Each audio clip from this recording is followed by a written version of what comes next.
Romans 15. We then that are strong ought to bear the infirmities of the weak, and not to please ourselves. Let every one of us please his neighbor for his good to edification. For even Christ pleased not himself, but as it is written, The reproaches of them that reproached thee fell on me. For whatsoever things were written aforetime were written for our learning, that we through patience and comfort of the Scriptures might have hope. Now the God of patience and consolation grant you to be like-minded one toward another according to Christ Jesus, that ye may with one mind and one mouth glorify God, even the Father of our Lord Jesus Christ. Wherefore receive ye one another, as Christ also received us to the glory of God. Now I say that Jesus Christ was a minister of the circumcision for the truth of God, to confirm the promises made unto the fathers, and that the Gentiles might glorify God for his mercy, as it is written, For this cause I will confess to thee among the Gentiles, and sing unto thy name. And again he saith, Rejoice, ye Gentiles, with his people. And again, Praise the Lord, all ye Gentiles, and laud him, all ye people. And again Isaiah saith, There shall be a root of Jesse, and he that shall rise to reign over the Gentiles. In him shall the Gentiles trust. Now the God of hope fill you with all joy and peace in believing, that ye may abound in hope through the power of the Holy Ghost.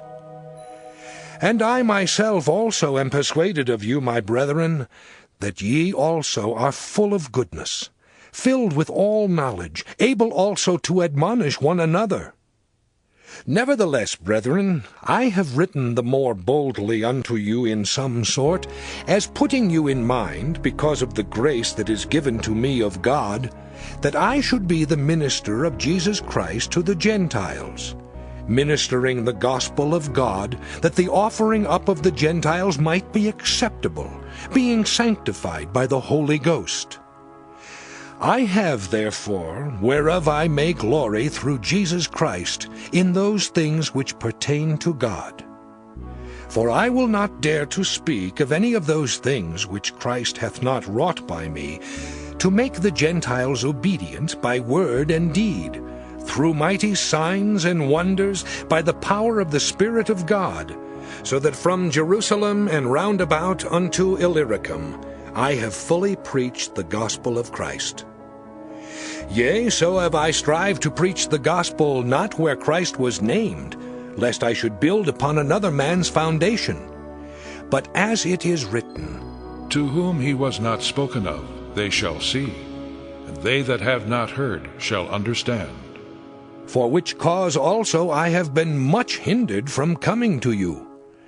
But now, having no more place in these parts, and having a great desire these many years to come unto you, whensoever I take my journey into Spain, I will come to you. For I trust to see you in my journey, and to be brought on my way thitherward by you, if first I be somewhat filled with your company.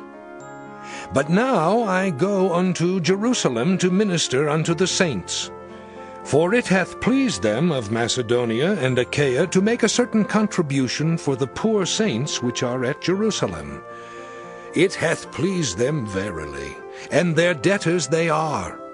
For if the Gentiles have been made partakers of their spiritual things, their duty is also to minister unto them in carnal things.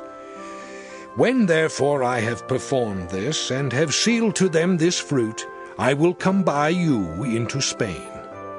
And I am sure that when I come unto you, I shall come in the fullness of the blessing of the gospel of Christ.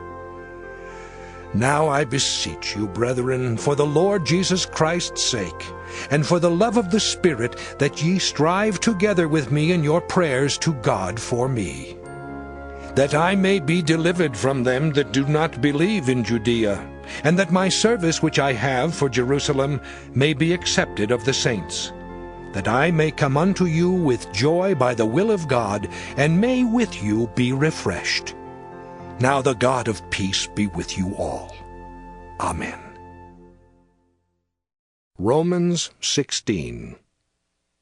I commend unto you Phoebe our sister, which is a servant of the church which is at Cenchrea, that ye receive her in the Lord as becometh saints, and that ye assist her in whatsoever business she hath need of you.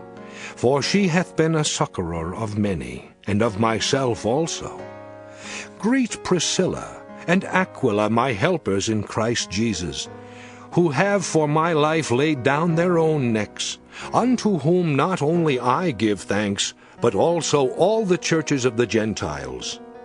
Likewise greet the church that is in their house. Salute my well-beloved Epaenetus, who is the firstfruits of Achaia unto Christ. Greet Mary, who bestowed much labor on us. Salute Andronicus and Junia, my kinsmen and my fellow prisoners, who are of note among the apostles, who also were in Christ before me. Greet Amplias, my beloved in the Lord. Salute Urbane, our helper in Christ, and Stachys, my beloved. Salute Apelles, approved in Christ. Salute them which are of Aristobulus' household. Salute Herodion, my kinsman. Greet them that be of the household of Narcissus, which are in the Lord. Salute Tryphena and Tryphosa, who labor in the Lord. Salute the beloved Persis, which labored much in the Lord. Salute Rufus, chosen in the Lord, and his mother and mine. Salute Asyncritus, Phlegon, Hermas, Patrobas, Hermes, and the brethren which are with them. Salute Philologus and Julia, Nereus and his sister, and Olympus, and all the saints which are with them. Salute one another with an holy kiss. The churches of Christ salute you. Now I beseech you, brethren, mark them which cause divisions and offenses contrary to the doctrine which ye have learned, and avoid them. For they that are such serve not our Lord Jesus Christ, but their own belly, and by good words and fair speeches deceive the hearts of the simple.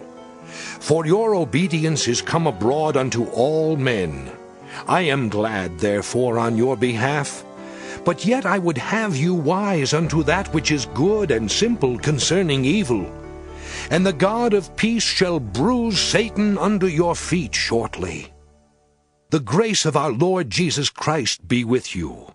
Amen. Timotheus, my workfellow, and Lucius, and Jason, and Sosipater, my kinsmen, salute you. I, Tertius, who wrote this epistle, salute you in the Lord. Gaius, mine host, and of the whole church, saluteth you. Erastus, the chamberlain of the city, saluteth you, and Quartus, a brother. The grace of our Lord Jesus Christ be with you all. Amen. Now to him that is of power to establish you according to my gospel, and the preaching of Jesus Christ, according to the revelation of the mystery, which was kept secret since the world began, but now is made manifest, and by the scriptures of the prophets, according to the commandment of the everlasting God, made known to all nations for the obedience of faith. To God only wise be glory through Jesus Christ forever. Amen.